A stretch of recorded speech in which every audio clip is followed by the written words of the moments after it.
करते हैं श्याम बिहारी जायसवाल जी, प्रदेश के स्वास्थ्य मंत्री जी को मंच पर, और इसके अलावा पूर्व स्वास्थ्य मंत्री टी.एस. सिंहदेव जी को भी आप दोनों सर पधारिएगा। और डॉक्टर्स के सम्मान के लिए हम आपको आमंत्रित करते हैं। स्मृति चिन्ह देकर सभी डॉक्टर्स का, हमारे पैनल का सम्मान करिए।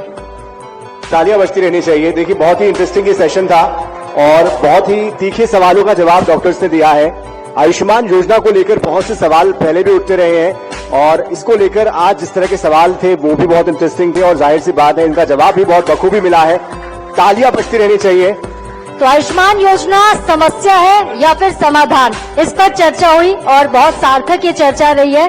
बहुत धन्यवाद सभी का, बहुत बहुत शुक्रिया INS24 और हरिभूमि के इस खास आयोजन का हिस्सा बनने के लिए और हमारे साथ पैनल में जुड़ने के लिए भी। हमारे साथ डॉक्टर संदीप दवे थे, doctor Sushil Sharma, doctor Yusuf Memon, doctor विवेक केशरवानी, डॉक्टर भारत सिंघानिया जी। तो देखिए, ये वो नाम थे जिन्होंने प्रदेश में अपनी एक अलग पहचान, अलग छाप छोड़ी है, ना सिर्फ प्रदेश में बल्कि देश में भी, और इसलिए भी ये बहुत खास हो जाते हैं। लेकिन अगला सेशन इससे भी ज्यादा इंटरेस्टिंग होने वाला है क्योंकि जैसे जैसे समय आगे बढ़ रहा है, जैसे हमारे सेशंस आगे बढ़ रहे हैं, वैसे वैसे हम स्वास्थ्य संबंधी जो विषय है उसकी जो गंभीरता है उसकी तरफ आगे बढ़ते जा रहे हैं। और इसीलिए आयुष्मान भव अपने आप में ये एक सार्थक हमारी पहल है, कोशिश है। इसके जरिए हम स्वास्थ्य से जुड़े हुए तमाम पहलुओं को छूने की कोशिश कर रहे हैं। साथ ही आपको हम जागरूक करने की भी कोशिश कर रहे हैं स्वास्थ्य समस्याओं को लेकर भी, और स्वास्थ्य को लेकर प्रदेश कहां पर फिलहाल स्टैंड करता है, किस तरह से छत्तीसगढ़ स्वास्थ्य सेवाओं में आगे बढ़ रहा है, उस पर भी एक नजर डालने की कोशिश है। जाहिर सी बात है 25 साल का ये जो वक्त था इसमें हमने बहुत कुछ अचीव किया है, लेकिन बहुत सी बातें हैं जो अभी भी जिससे हम पीछे हैं, लेकिन समय के साथ उस पर भी हम बहुत जल्दी अचीवमेंट हासिल करेंगे। अब तक ये बात समझ कर आई है, निकल कर आई है। लेकिन अभी आगे जो सेशन होने वाला है साधना, उसमें हमारे साथ प्रदेश के स्वास्थ्य मंत्री श्याम बिहारी जायसवाल जी भी होंगे, साथ साथ पूर्व स्वास्थ्य मंत्री, पूर्व उप मुख्यमंत्री रह चुके टी.एस. सिंहदेव जी भी होंगे।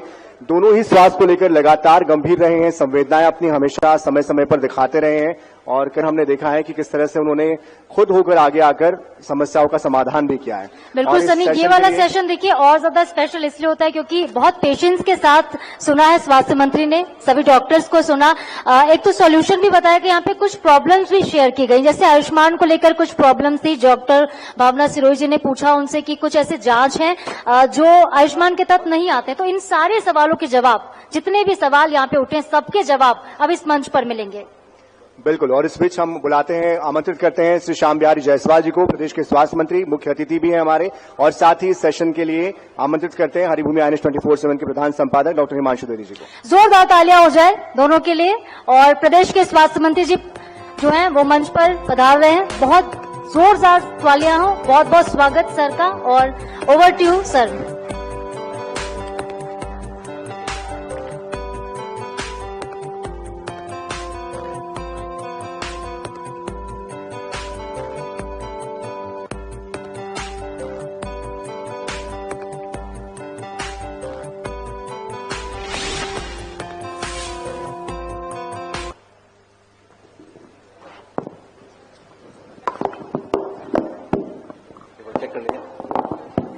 चेक कर लीजिए। ठीक है, ठीक, ये वाला हेलो चेक, हेलो हेलो जी। तो संवाद की ये हमारी अंतिम श्रृंखला है, क्योंकि इसके बाद हमारा कार्यक्रम सम्मान समारोह का है, जिसमें शामिल होने के लिए प्रदेश के विधानसभा अध्यक्ष डॉक्टर रमन सिंह हमारे बीच में होंगे। पर यह सबसे महत्वपूर्ण सत्र है क्योंकि जिन चिकित्सकों को साथ बैठकर हम बात कर रहे थे, उनके मुद्दों पर बात करने के लिए प्रदेश के स्वास्थ्य मंत्री ने 1.5 घंटा इस सभागार में लगाया है, समझने के लिए कि मेरे प्रदेश के तमाम डॉक्टर्स किन परेशानियों से, किन चुनौतियों से और किन परिस्थितियों से गुजर रहे हैं। मैं चाहूंगा एक बार जोरदार तालियां हमारे प्रदेश के स्वास्थ्य मंत्री श्याम बिहारी जायसवाल जी के लिए। तो जायसवाल साहब, प्रदेश के पूर्व स्वास्थ्य मंत्री भी सामने बैठे हुए हैं, तो बातचीत की शुरुआत इससे करता हूं। आपके प्रति शुभकामनाएं रखूं या सहानुभूति रखूं, जो स्वास्थ्य विभाग आप संभाल रहे हैं इसको लेकर? सबसे पहले तो आपके चैनल INH और हरिभूमि को और स्वयं आपको हिमांशु जी बहुत बहुत मैं धन्यवाद देता हूं कि आपने बहुत अच्छा कार्यक्रम करके ऐसा कॉन्क्लेव रखा। और मुझे खुशी है कि हमारे पूर्व स्वास्थ्य मंत्री और सूबे के उप मुख्यमंत्री आदरणीय टी.एस. सिंहदेव साहब हैं। मुझे उनसे यहां बैठकर ऊर्जा ही मिलेगा, क्योंकि आपने सुना होगा कि 5 साल का उनका अनुभव, फिर हमारा अभी 1.5 साल का, तो निश्चित रूप से हम लोग और अच्छा से आप लोगों की उसको कर पाएंगे। तो फिलहाल तो आपने कहा कि मेरे प्रति सहानुभूति या शुभकामना किसकी जरूरत महसूस करते हैं आप? देखिए, शुभकामना ही दीजिए तो अच्छा रहेगा। पर महकमा बड़ा चुनौतीपूर्ण है, लगता नहीं कि इतने अनुभव के साथ इस मुकाम पर पहुंचे। ये विष्णुदेव साई जी ने कहां आपको फंसा दिया स्वास्थ्य में, और भी कई बड़े महकमे थे जो श्याम बिहारी जासवाल जी के लिए थे, इसी में क्यों उलझाया?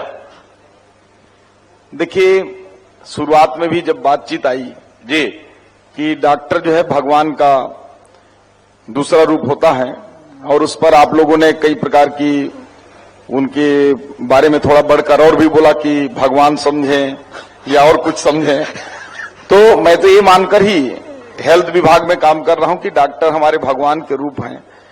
क्योंकि कितने भी डॉक्टर क्यों ना हो जाएं, गली गली में, कूचे कूचे में, जब हमारे देश में कंकड़ कंकड़ में भगवान हो सकता है, तो गली गली में भगवान क्यों नहीं हो सकते हैं? तो मैं उन भगवान रूपी डॉक्टरों के साथ काम करने का एक बड़ा अवसर मुझे मिला है। इसलिए माननीय विष्णुदेव साई जी ने पूरे छत्तीसगढ़ के लोगों की सेवा करने के लिए इस विभाग को दिया, और मैं बहुत प्रसन्न हूं। और चूंकि जो ये विभाग है, एक इतना बड़ा विभाग है, अखबार खोलिए तो कुछ न कुछ किसी न किसी पन्ने में हमारे बारे में शुभकामनाएं आई जाता है तो उससे मैं भयभीत भी नहीं होता, कोई परेशान भी नहीं होता। इसको देखकर ठीक करता हूं आप लोग जो भी सुझाव देते हैं। तो 1.5 साल का आपका तजुर्बा जो रहा छत्तीसगढ़ में स्वास्थ्य सेवाओं को लेकर, वो 3 कौन सी बड़ी चुनौतियां आपको लगती हैं जो आपके सम्मुख है विभाग के तौर पर, जिनसे आपको जूझना पड़ रहा है और जिनसे आपको जीतना है? देखिए, अभी तक जो मैं 1.5 सालों में समझ पाया, हमारे लिए सबसे बड़ी चुनौती अगर कोई है तो स्पेशलिस्ट डॉक्टरों की कमी है, जिससे हम लगातार जूझ रहे हैं, और सारे मेहनत और प्रयास करने के बावजूद उस उम्मीद को नहीं पूरा कर पा रहे हैं जो प्रदेश की जनता के लिए आवश्यक है। ये तो एक विषय हो गया। ये जो आप लगातार मेडिकल कॉलेज खोलते जा रहे हैं, उसकी मान्यता के लिए कितनी मशक्कत करनी पड़ रही है, और वो भी तब जब आपको पता होता है कि आपके पास फैकल्टी वाकई नहीं है। देखिए, मुझे मालूम है कि अभी 10 मेडिकल कॉलेज हमारे हैं, कल को 15 हमारे हो जाएंगे, 5 हम लोगों ने सैंक्शन कर ही दिया है, तो फैकल्टी की एक बड़ी चुनौती आएगी। और इसलिए मैं आपको बता दूं कि मेडिकल कॉलेज में लगभग हमने जो सीनियर और जूनियर रेसिडेंट्स के साथ जो प्रोफेसर और एसोसिएट प्रोफेसर हैं, उनके लगभग 1.5 गुना हमने सैलरी पैकेज में इजाफा किया है, और सुपर स्पेशलिटी जो डिपार्टमेंट है उनमें हमने 2.5 गुना तक किया है। मतलब 4 लाख तक का सैलरी पैकेज को हम ले गए हैं, और वित्त ने मंजूरी भी दे दिया है। तो मुझे लगता है कि आने वाले समय में, और हमारे जो स्पेशलिस्ट डॉक्टर बढ़ते भी जा रहे हैं प्राइवेट सेक्टर में भी और सरकारी सेक्टर में भी, तो मुझे लगता है कि आगे खोलने में हमें बहुत ज्यादा मशक्कत नहीं करना पड़ेगा। लेकिन चुनौती जरूर है, मेहनत करना होगा, और उस दिशा में हम लगे हैं। ये जो प्राइवेट हॉस्पिटल्स हैं, इनके संदर्भ में बतौर स्वास्थ्य मंत्री आपका क्या तजुर्बा रहा? जनता की राहत के लिए हैं या जनता की परेशानी का सबब ही ये प्राइवेट मेडिकल हॉस्पिटल है? देखिए, प्राइवेट जो हॉस्पिटल्स हैं, इन 1.5 सालों में उनका मिला जुला मेरे को उसका प्रभाव समझ में आया जी। कुछ खट्टा रहा, कुछ मीठा रहा। जैसा कि आपने ही बताया कि कई ऐसे खबर भी सुनकर दिमाग घूम जाता है कि बसों से बैठकर लोग आ रहे हैं, ये हो रहा है, वो हो रहा है। कुछ ऐसे हॉस्पिटल भी हैं, कुछ हॉस्पिटल मतलब ऐसे हैं जो आयुष्मान से इलाज करने के लिए बसों से भरकर ला रहे हैं, ये भी बात आती है। और कुछ हॉस्पिटल ऐसे हैं, रामकृष्ण केयर जैसे, किधर हैं संदीप जी जो आयुष्मान कार्ड से भागते भी रहते हैं तो ये दोनों को मिला जुला असर है। तो अपने जगह में रामकृष्णा भी ठीक है, ऐसा नहीं है। उस बात को मैं महसूस करता हूं कि सारे इलाज ही करने बैठ जाएंगे तो बाकी अन्य इलाज का क्या होगा जिसके लिए अपना हॉस्पिटल बना रखे हैं। कुछ ऐसी भी हॉस्पिटल हैं जो आयुष्मान पर ही चल रहे हैं जी, कुछ ऐसे हॉस्पिटल हैं कि आयुष्मान से करना नहीं चाहते हैं। तो दोनों का मिला जुला असर है। और इन प्राइवेट हॉस्पिटल्स की वजह से जो एक बात आई थी अभी मेरे से पूर्व के वक्ताओं ने कहा, ध्यान नहीं आ रहा है किसने कहा, कि 50% लोग हैदराबाद जा रहे हैं। जी। तो मैं नहीं मानता, 1% लोग भी नहीं जा रहे हैं हैदराबाद। हमारे प्राइवेट हॉस्पिटल जो यहाँ के हैं बहुत अच्छी क्षमता में है और मैं नहीं मानता कि किसी स्टेट से कम है। और जो रिफरल होते थे बाहर जाने के लिए, इन 1.5 सालों में एयर एम्बुलेंस की मेरे पास किसी ने मांग नहीं की। ये आश्चर्यजनक होगा। किसी ने नहीं कहा कि मुझे इलाज कराने के लिए नागपुर जाना है, किसी ने नहीं कहा कि हैदराबाद जाना है। ज्यादा हुआ तो बोले कि वो रामकृष्णा में दवे जी को थोड़ा फोन कर दीजिए, तो वहां देवेंद्र नायक जी को कर दीजिए, तो वहां डॉक्टर खेमका को कर दीजिए। हम यहीं तक हैं। तो मुझे विश्वास है कि जो पहले बाहर जाते थे लोग, नागपुर वगैरह का काफी, हम लोग छोटे छोटे थे तो होता था कि नागपुर जाना है, नागपुर जाना है, हैदराबाद जाना है, चेन्नई जाना है, बेल्लूर जाना है, वो आज दूर है। उसका बड़े कारण हमारे प्राइवेट हॉस्पिटल। अच्छा एक बात बताइए, कौन सी योजना ज्यादा बेहतर है, आयुष्मान या छत्तीसगढ़ की मुख्यमंत्री स्वास्थ्य योजना? श्याम बिहारी जायसवाल जी को कौन सी ठीक भाई? देखिए, दोनों ही योजनाएं एक ही योजना है। सारी दोनों योजना आयुष्मान के ही उसमें आते हैं। और मुझे लगता है कि जो कुछ पैकेज की बात डॉक्टर लोग किए हैं उस पर हम भी पहल कर रहे हैं कि निश्चित रूप से मैं स्वीकार भी करता हूं कि कुछ पैकेज में रिवाइज करने की आवश्यकता है और करना भी चाहिए, और हम उस दिशा में बढ़ भी रहे हैं। पर आप वैसा कर क्यों नहीं रहे श्याम बिहारी जी? छत्तीसगढ़ के पहले प्रभारी रहे, राष्ट्रीय महासचिव रहे जेपी नड्डा जी, अभी राष्ट्रीय अध्यक्ष हैं, देश के स्वास्थ्य मंत्री हैं, आपको उनसे बड़े नजदीकी संबंध हैं। अपने संबंधों का कुछ प्रभाव रभाव का इस्तेमाल क्यों नहीं कर रहे? क्यों इतने डॉक्टर्स को आप परेशान कराए हुए हो? कब से आपसे कह रहे हैं आयुष्मान योजना का पैकेज रिवाइज करा दीजिए। श्याम बिहारी जी किस बात का इंतजार कर रहे हैं? कब लेके जा रहे हैं इन्हें? देखिए, उसका ही प्रभाव है कि डॉक्टरों के, देखिए आप चेहरे पर प्रसन्न मुद्रा में है। हमने आना पाई पैसा चुकती कर दिया सबका मार्च तक का, और सभी डॉक्टर जो एक निराश हो चुके थे काफी हद तक। और मैं बोला था कि धैर्य रखिए, हम पैसा देंगे, क्योंकि पिछला ही बकाया लगभग 1200 करोड़ के आसपास वो कैरी फॉरवर्ड हो रहा था। धीरे धीरे उसको हम लोगों ने खत्म किया और मार्च तक का मेरे नॉलेज में जो है, जिसमें किसी प्रकार का कोई जांच नहीं है, कोई आरोप नहीं है, ऐसे पैसे हमने क्लियर कर दिया। पर आपने बड़े अस्पतालों पे कार्रवाई भी कराई। कई अस्पतालों के आयुष्मान कार्ड के रजिस्ट्रेशन जो है बीच में सस्पेंड हुए। क्या कहानी थी वो? देखिए, उसके बड़े कारण तो आप लोग हैं जी। आप लोग ही छापते हैं, बस में ढोकर ला रहे हैं, आप ही बोलते हैं कि इलाज नहीं हो रहा है आयुष्मान से। कई प्रकार की बातें थी। अगर हम ये नहीं करते, वो बात अलग है कि जब तालाब में जाल हम फेंकते हैं तो कई जिनको फंसना नहीं चाहिए वो भी फंस जाते हैं रैंडम में। तो 28 ऐसे बड़े हॉस्पिटलों पर भी हमने कार्रवाई किया, ऐसा नहीं कोई भेदभाव किया, और उनकी बात सुनने का हमने समय भी दिया, उनकी बात भी सुनी, और जो अपनी बात को रख पाए उनको हमने उससे जो उनका सस्पेंड किया था आयुष्मान को, उससे हम उनको मुक्त भी किए। और मैं बता दूं ये कार्रवाई के बारे में जी, हम एक साल में 126 हॉस्पिटल को शोकाज नोटिस भी दिए, 11 का निलंबन भी किए, 18 को जुर्माना भी लगाए, 36 का पंजीयन निरस्त किए, 39 हॉस्पिटलों के जो जुर्माना हम लिए उसमें 4 करोड़ 23 लाख रुपए हम लोगों ने जुर्माना भी लिया। तो चूंकि मैं एक छोटा उदाहरण देता हूं कि घर में जो मुखिया होता है, मुखिया मेरे को मत मानिए, लेकिन सरकार जो है सबके ऊपर है, प्राइवेट हो या सरकारी हॉस्पिटल्स, कुछ न कुछ अगर अंकुश नहीं लगाएगी तो बेलगाम हो जाएगा। जैसे घर में कोई लड़का छुप के अगर सिगरेट पी रहा है तो उसको देखने पर तो कार्रवाई उसके भाई या माता पिता या गार्जियन करेंगे, क्योंकि नहीं करेंगे तो आगे चल के और गड़बड़ होगा। लेकिन उसका मतलब ये नहीं है कि अपने बेटे को, अपने भाई को पनिशमेंट कर रहा है, उसको ठीक करने का है। और जो बातें आज मीडिया में आ रही हैं कि बसों से भरकर ला रहे हैं, कि आयुष्मान को ब्लॉक करने के लिए एजेंट बनाकर कई जगह पेशेंट खोज रहे हैं, तो निश्चित रूप से अभी एक डॉक्टर साहब बताए कि वार्ड बॉय और वार्ड गर्ल मिलकर शादी करके फिर नया हॉस्पिटल पैकेज में डॉक्टर का लाइसेंस लेके खोल रहे हैं। तो इन सब के वजह से हमको सतत मॉनिटरिंग करना आवश्यक है। और मुझे बेहद खुशी है कि हम आज ये कह सकते हैं कि बोगस ब्लॉकिंग जो है आयुष्मान में अभी छत्तीसगढ़ प्रदेश में नहीं हो रही है। तो बोगस बिलिंग को रोकने की दिशा में आप काम कर रहे हैं, ये आपका कहना है। पर जो मूल सवाल लगातार डॉक्टर्स के बीच से निकल कर आया पैकेज में सुधार को लेकर, इसमें केंद्र स्तर पर कोई विचार हो रहा है? क्योंकि पैकेज तो केंद्र सरकार के अधिकार में है।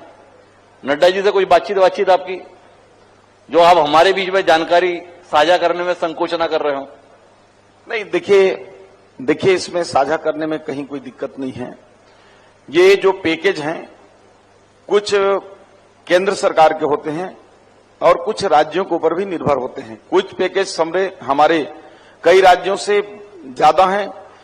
अगर 10% में हम सराउंडिंग स्टेट में जो 6-7 राज्य हैं 10% में हम कम हो गए तो 90% में हमारे पैकेज अन्य राज्यों से ऊपर हैं।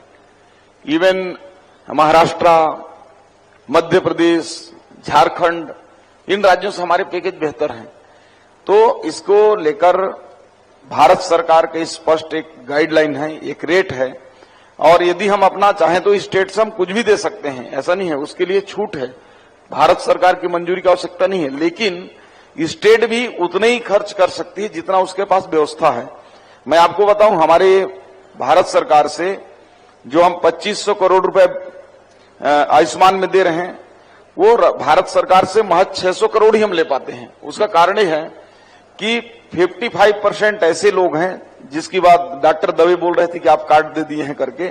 ऐसे हम जो है प्राथमिकता और अन्य अंत्योदय जैसे जो कार्ड धारक हैं जो 2011 के एसीसीसी सूची में शामिल नहीं है, ऐसे लोगों को भी हम कार्ड दे रहे हैं। उसका 100% व्यय हम कर रहे हैं।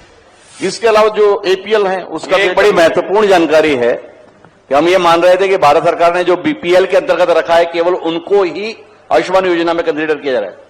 पर आपका कहना यह है कि आप उससे इतर भी एक बड़ी संख्या में लोगों को आयुष्मान कार्ड के अंतर्गत लाभान्वित कर रहे हैं। थोड़ा संख्या के विषय में बताएंगे उसे? आयुष्मान कार्ड आपको बता दूं मैं, हमारे छत्तीसगढ़ में 77,20,000 परिवार को हम लाभान्वित कर रहे हैं और इसमें 48 लाख के आसपास हमारा भारत सरकार का है, सभी योजनाओं को मिलाकर। बाकी सब छत्तीसगढ़ सरकार का है। मैं चाहूंगा एक बार जोरदार तालियां इस बात पर तो बनती है कि 77 लाख लोगों को सरकार ने अपनी जिम्मेदारी माना हुआ है। लेकिन श्यामर जी एक बात बताइए, ये आयुष्मान योजना के बाद आपके सरकारी अस्पतालों की दशा और बिगड़ गई या सुधर गई? आयुष्मान योजना के माध्यम से हमारे सरकारी हॉस्पिटलों की स्थिति सुधार हुआ है, जिसकी बात अभी प्राइवेट हमारे डॉक्टर्स कर रहे थे कि भाई प्राइवेट हॉस्पिटल में सारा इंफ्रास्ट्रक्चर, सारे डॉक्टर उनके हैं और सेम पैकेज हमारे प्राइवेट में भी है। आज हम प्राइवेट में अगर डॉक्टर हमारे पास कुछ हद तक उपलब्ध हैं तो उसका आयुष्मान एक बड़ा कारण है, क्योंकि उसका 40% राशि डॉक्टरों को जो प्रोत्साहन राशि के रूप में, इंसेंटिव के रूप में हम देते हैं। और आज यही कारण है कि ग्रामीण अंचलों में भी जो डॉक्टर उपलब्ध हैं उसका आयुष्मान एक बड़ा कारण है, एक बड़ा माध्यम है। और वहां जो पैसा है जेडीएस में भी जाता है, मेडिकल कॉलेज में जो ऑटोनॉमस बॉडी उसमें जाता है। तो आज प्राइवेट हॉस्पिटलों की तर्ज पर हमारे सरकारी हॉस्पिटल भी अपने सुविधाओं के विस्तार के लिए काम कर रहे हैं। ये जो आप विस्तार और सुधार कर रहे हैं, वो रायपुर में बार बार खबर आती रहती है, वो बाईपास सर्जरी फिर बंद हो गई, फिर शुरू हो गई, फिर बंद हो गई। ये बाईपास को सतत रूप से चलाने के लिए बाईपास आप कब कर रहे हैं? देखिए, हर सिक्के के 2 पहलू होते हैं। अभी तक किसी ने इस बात के लिए मुझे धन्यवाद नहीं दिया जी कि बाईपास सर्जरी जो है अभी तक मेकाहारा में कभी नहीं हुई थी। मैं सही हूं क्या डॉक्टर साहब? सही हूं ना? अभी तक शुरुआत कभी नहीं हुई थी। ये 5 मार्च को हमने व्यवस्था करके इन 1.25 सालों में बाईपास सर्जरी प्रारंभ किया। एक बार जोरदार तालियां श्याम बिहारी जी के लिए। उनको शिकायत नहीं रहनी चाहिए कि लोगों ने मुझे धन्यवाद नहीं दिया। एक बार जोरदार तालियां। कुछ लोगों के मैंने मीडिया में भी कमेंट्स देखा, कई देखा, बोले कि बाईपास सर्जरी हो नहीं रही है। अरे भाई, बाईपास हो ही नहीं रहा था तो कहां से होगा? अभी तो हमने शुरुआत किया है। तो ये 5 मार्च से चालू हो गया है और हमारे जो मेकाहारा के डॉक्टर हैं उनके वजह से मैं बहुत प्राउड महसूस करता हूं। उन्होंने 5 केसेस अभी तक कर भी लिए हैं और जो हमारा ओपन हार्ट है उसमें भी काफी हद तक संख्या में लगभग 2.5 से 3 गुना की वृद्धि हुई है।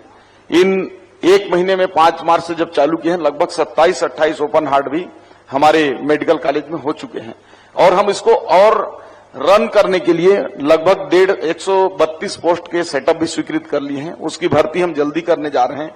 उसके लिए लगभग 8-9 करोड़ की जो मशीनें हैं उसके भी टेंडर्स लगवा दिए हैं। तो आने वाले समय में मुझे लगता है कि मध्य भारत का हार्ट का सबसे बड़ा इंस्टीट्यूट हमारा मेकाहारा होगा। मैं ऐसी उम्मीद करके जा रहा हूं। बड़ी उम्मीद श्याम बिहारी जायसवाल जी को रायपुर के संदर्भ में है, मेकाहारा के संदर्भ में है कि मध्य क्षेत्र का सबसे बेहतरीन हार्ट इंस्टीट्यूट जो है वो रायपुर रहेगा। एक एम्स के संदर्भ में आपका अनुभव क्या रहा? एम्स खुला है छत्तीसगढ़ में, पर लोग बोलते हैं कि लोगों का एम्स से ज्यादा भरोसा मेकाहारा में वापस हो गया है। ऐसी क्या नौबत आई है? देखिए, इस बात का मुझे खुशी है। मैं एम्स की बात, उसकी तुलना मेकाहारा से नहीं करना चाहूंगा क्योंकि वो भी भारत सरकार के एक बड़ा उपक्रम है। परंतु एक बात जरूर है कि हमारे जो पेशेंट हैं वो लगभग 2 से 2.5 गुना बढ़ गए इन 1.5 सालों में। आज जो पेपर में आता है कि मरीज जो है नीचे सो रहे हैं, तो हम करें तो करें क्या? या तो भर्ती ना करें या तो जमीन में ना सुलाएं उनके परिजन को। तो फिर भी हमने 700 बेड का हॉस्पिटल का टेंडर कर दिए हैं और जल्द ही 700 बेड का हमारा और बढ़ जाएगा। तो मुझे लगता है कि 2000 बेड्स जो है मेकाहारा हॉस्पिटल हो जाएगा। मैं आखिरी दौर की बातचीत पर आता हूं। अभी आपकी सरकार ने इंडस्ट्रियल पॉलिसी लाई जिसमें ये उद्योग लगाओ तो ये सहूलियत मिलेगी, ये उद्योग लगाओ तो ये सहूलियत मिलेगी, ये कोर सेक्टर में, ये नॉन कोर सेक्टर में। ये हेल्थ सेक्टर को लेकर कोई सोच है आप लोगों की? कोई अगर नया उपक्रम लाना चाहे, यहां का व्यक्ति कुछ नया करना चाहे, बाहर का व्यक्ति कोई सेंटर खोलना चाहे, क्या करेंगे श्याम बिहारी जायसवाल जी? उनके लिए कुछ है इरादा विरादा? देखिए, अभी हमारे इस क्षेत्र के सांसद और पूर्व मंत्री आदरणीय बृजमोहन अग्रवाल जी जो आयुष्मान की बात कर रहे थे, मैं बड़े ध्यान से सुन रहा था जी। उन्होंने कहा कि आयुष्मान भव तब होगा जब हेल्थ, एजुकेशन और मनोरंजन की भी उन्होंने बात कही कि किसी क्षेत्र में होगा। तो ये बताते हुए मुझे बहुत खुशी है कि कोई भी इन्वेस्टर्स हमारे ब्लॉक मुख्यालय या जिला मुख्यालय के सराउंडिंग में सीबीएसई कोर्सेस स्कूल खोलेंगे, उनको पूरा उद्योग नीति के तहत लाभ मिलेगा। यदि कोई सिनेमा या मॉल खोलता है, सिनेमा हॉल या मॉल, सिनेप्लेक्स कुछ भी जी, उसमें भी उद्योग नीति के तहत पूरा लाभ मिलेगा। और मुख्य रूप से जो हेल्थ सेक्टर है, ऐसा मत सोचिए कि मैं इसकी चर्चा नहीं कर रहा हूं, 2 कक बोल दिया तो 50 बेड से ऊपर कोई भी हॉस्पिटल कहीं भी बनाता है छत्तीसगढ़ में तो उसको औद्योगिक नीति के तहत पूरी तरह से लाभ दिया जाएगा। ये हमारे कैबिनेट ने दिया है। और सरगुजा बस्तर क्षेत्र में तो लगभग 55% तक सब्सिडी मिलेगी। और ये जो सैचुरेटेड एरिया है, रायपुर, बिलासपुर, दुर्ग, ऐसे डिस्ट्रिक्ट्स में 35% से लेकर 45% तक छूट हेल्थ के जो 50 बेडेड हॉस्पिटल हैं उनमें जो है मिलेगा। 50 बेडेड तक या 50 बेड से ऊपर का अगर आप लगाते हैं तो? 50 बेड से ऊपर। यदि 50 बेड से ऊपर के हॉस्पिटल हम बनाएंगे तो उसमें सब्सिडी किस तरीके की देने की योजना है आपकी? उसमें ब्याज अनुदान भी है जो औद्योगिक नीति के तहत है और उसमें कैपिटल सब्सिडी भी है। और कैपिटल सब्सिडी मैक्सिमम 7 सालों तक भी हम हर साल जो है उसका एक स्टॉल बाय स्टॉल करके देंगे, क्योंकि किसी भी यूनिट को पूरा होने में और उसको रीपेमेंट करने में 6-7 साल तो लग ही जाते हैं ताकि उनका काम आ सके। मुझे लगता है एक बार जोरदार तालियां इस ऐलान के संदर्भ में कि अगर अब आप कोई अस्पताल खोलना चाहते हैं 50 बिस्तर से ज्यादा का, तो सरकार उसे उद्योग के तौर पर देखते हुए आपको सब्सिडी देने के लिए तैयार है।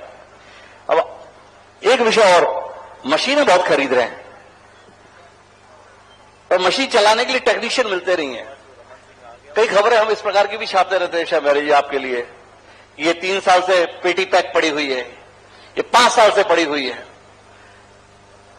क्या कहते हैं इस संदर्भ में? कितना परेशान करता है जब आपको ये जानकारी मिलती है कि मशीन खरीदी गई थी 4 साल पहले, अभी तक उसके गत्ते भी खोले नहीं गए, चलना तो दूर की बात है।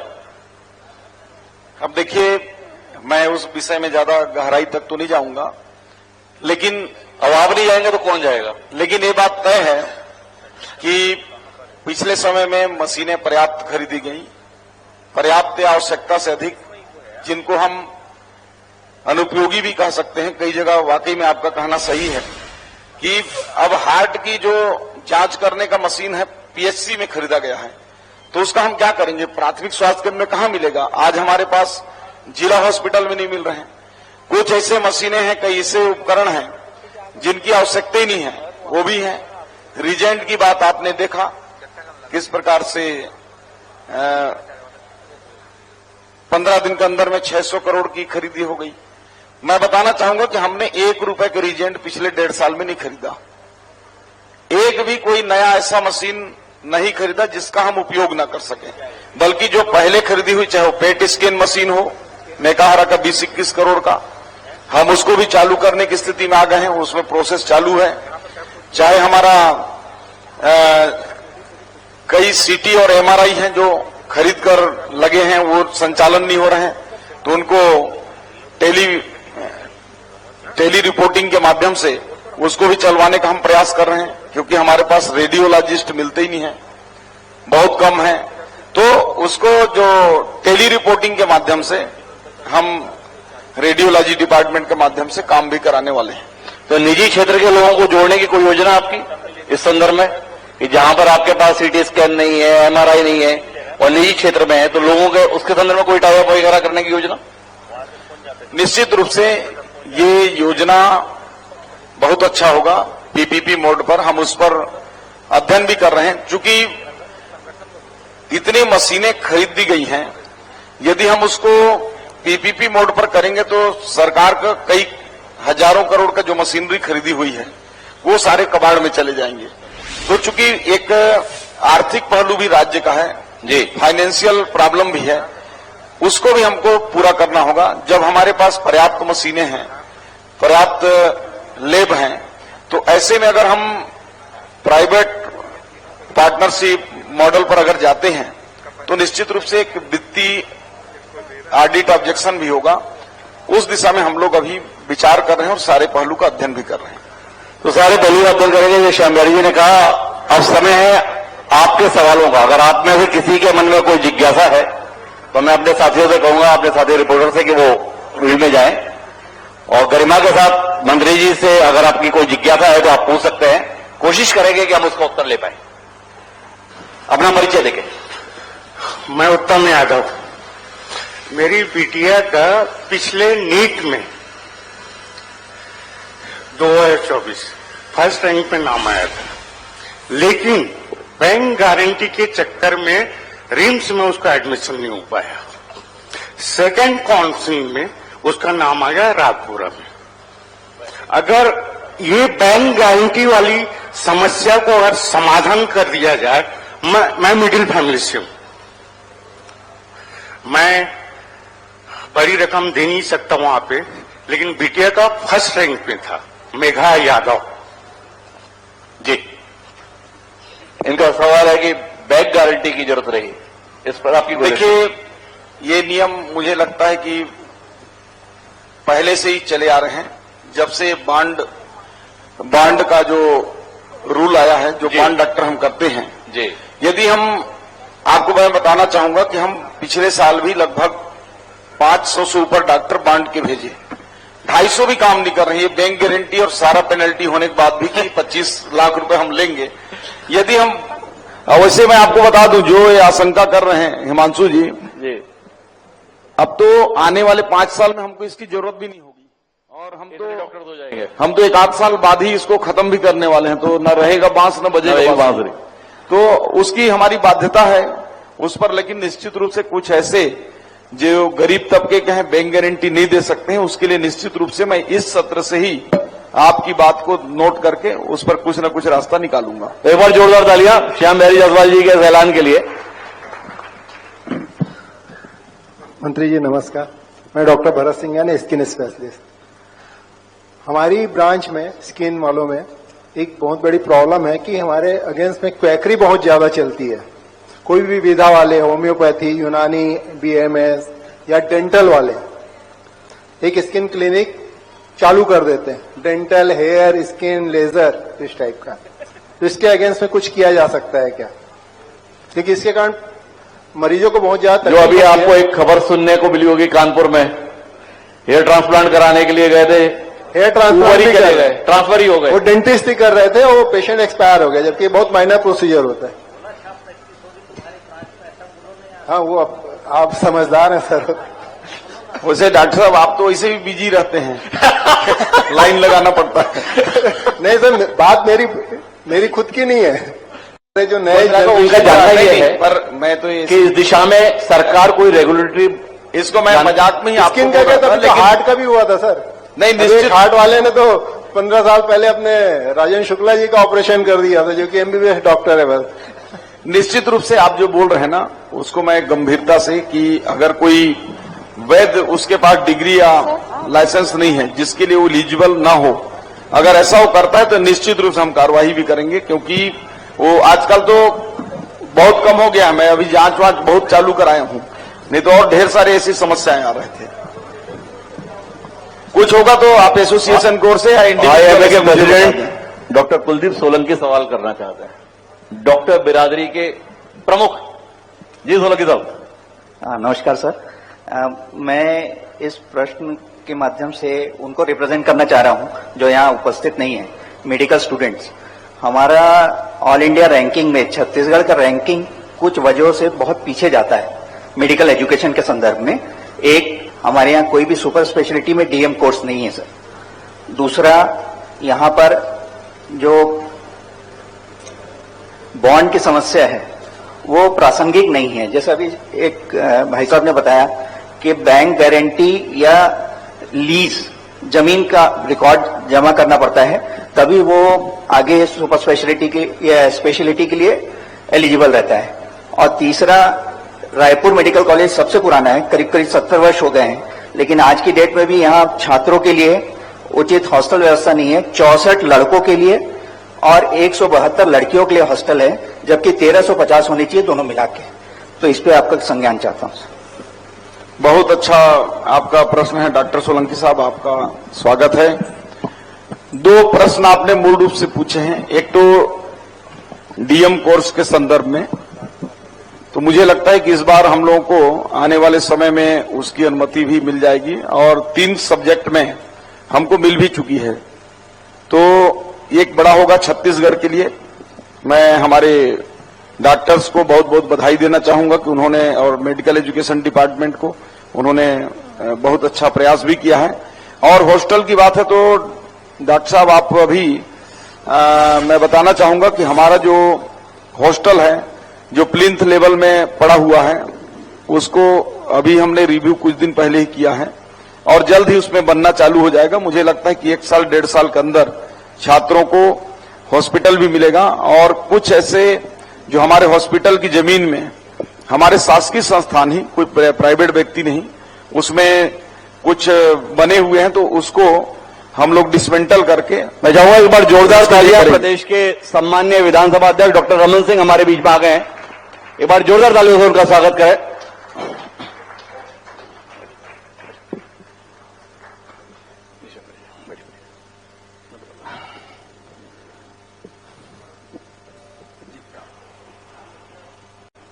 कि जिन्होंने 15 वर्ष तक इस प्रदेश का सफल नेतृत्व किया और अभी इस प्रदेश को दिशा देने की दृष्टि से एक महती भूमिका विधानसभा अध्यक्ष के रूप में निभा रहे हैं।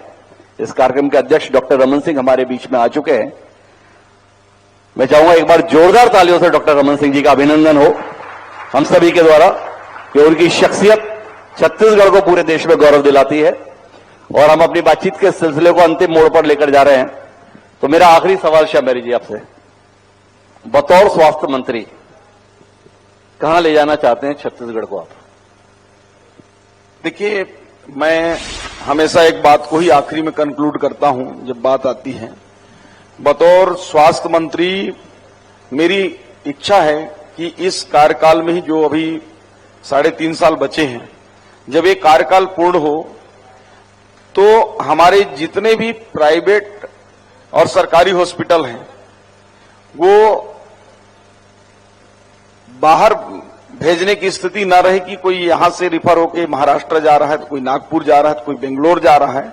और दूसरा जो हमारे सरकारी हॉस्पिटल है जिसमें सारी व्यवस्थाओं के होते हुए भी जनता का विश्वास सरकारी हॉस्पिटलों के प्रति बढ़ा नहीं है या वापस नहीं आ रहा है, तो जब लोग सरकारी हॉस्पिटल में एडमिट होने के लिए सोर्स लगाना चालू करेंगे, जब प्राइवेट हॉस्पिटल से रिफर होकर हमारे सरकारी हॉस्पिटलों में आएंगे, उस दिन मुझे लगेगा कि मेरा कार्यकाल सफल हुआ और छत्तीसगढ़ के जो लोग हैं उनके लिए हम सही दिशा में काम कर पाए। तो बहुत ही सुंदर सपना श्याम बिहारी जायसवाल जी का है और जिम्मेदारी आप डॉक्टर्स की है। श्याम बिहारी जायसवाल जी चाहते हैं कि 3.5 साल में वो इंफ्रास्ट्रक्चर आप सबकी मदद के साथ छत्तीसगढ़ में बने कि लोग इलाज के लिए राज्य से बाहर जाने के लिए प्रयत्नशील न हो। उम्मीद करते हैं कि यह सपना हम लोगों का साकार होगा। आपका बहुत बहुत धन्यवाद श्याम बिहारी जायसवाल जी, और चाहूंगा एक बार जोरदार तालियां श्याम बिहारी जायसवाल जी के लिए।